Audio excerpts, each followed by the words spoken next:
At 10 pounds daw, di habi. Kaya na ganing pinanaon ka ng maleta. Sana?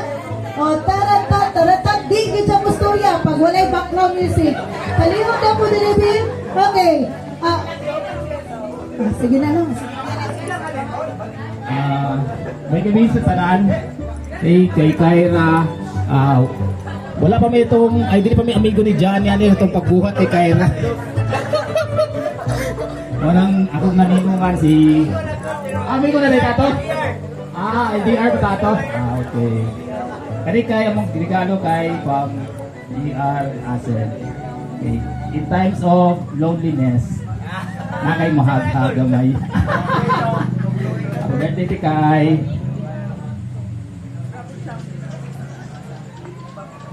Thank you so much, Mr. Kumad. Next, we have the BFF.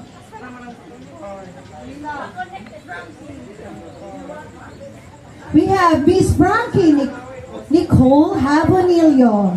Palakpakan, please. So she is the best friend, one of the best of friends ni Kaya.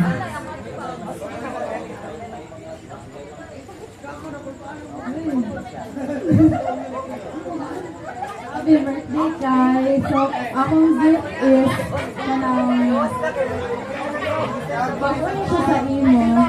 And if ikaw lang isa sa kwarto dahil stress ka, pwede nila na masimutan. Simut-simut.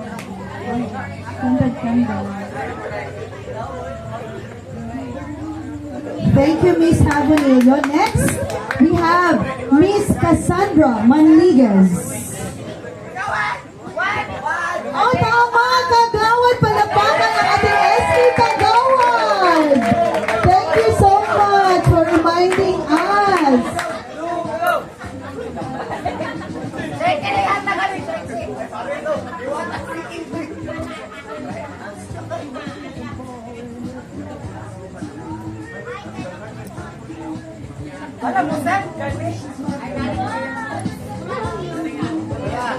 Good evening, everyone. So, hi, happy 18th birthday. So, okay, it's amazing how quickly time passed. It seems like just yesterday we were enjoying our carefree, playful days. Now you're stepping into adulthood as a young, radiant woman. This gift of mine, perfume, represents my hope and wishes for you. Whenever you use it, may it remind you of the advice I'm sharing tonight. Always listen to your parents' advice.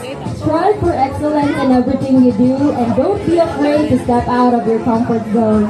If you feel, or if you ever face challenges and adversities in life, know that you can always come to me. I'm always here to support, comfort, and pray for you. God bless you, guys. I love you with the love of the Lord. Happy birthday!